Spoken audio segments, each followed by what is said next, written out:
Here at Southeastern, we have a dance department, and we're known for our modern and contemporary technique. Now, for those of you who may not know what modern and contemporary dance is, I'm here to explain it to you. So it started in the early 19th and 20th century as a revolt against ballet.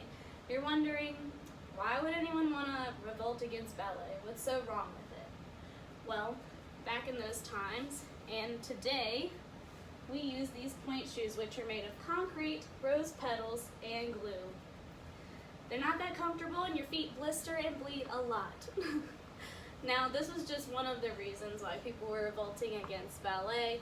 They thought that the movement was very restrictive, and they wanted to explore something beyond that.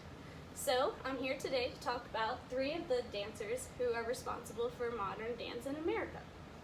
The first one is Martha Graham.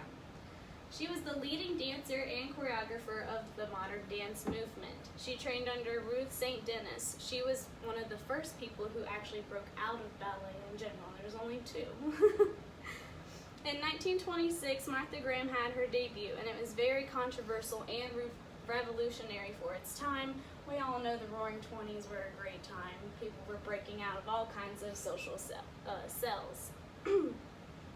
Her dances provided insight to the human condition, so a lot of her works were based on emotional expression. So she looked towards Emily Dickinson for some poetry and literature to inspire her dances. My next dancer I'm going to talk about is Jose Limon. He was born in Mexico, and his family immigrated to America after the Mexican Revolutionary War when he was only 7 years old.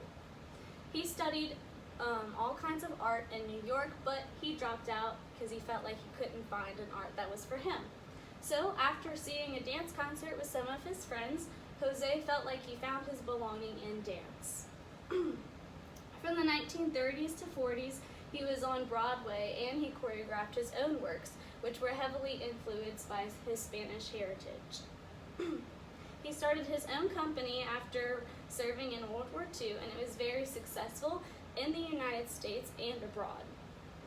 He was known best for his demanding stage presence and his effortless body movements. The last person I'm going to discuss with you is Katherine Dunham. She was known for her pioneering of the use of folk and ethnic dance in modern dance. So she actually studied to multiple places like Africa, Caribbeans, and Haiti. Haiti was her favorite. And she studied all these dances of the ethnic people. She was the first African American concert dance here in America, so it's very important to our history. She founded a combined culture center outside of St. Louis, and their curriculum taught choreography, dance, psychology, and anthropology for all the local residents. It was a big highlight of its time. So once again, modern dance was created to reject limitations of classical ballet.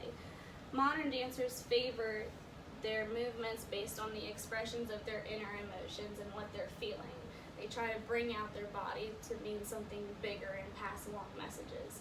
Like I said, Martha Graham, she used American poetry and literature for the first time as a ballet. Or Jose Limon,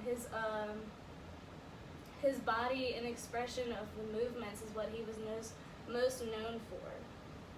These are just some of the talented dancers who contributed to the birth of modern dance in America, and we study that today here at Southeastern. Thank you.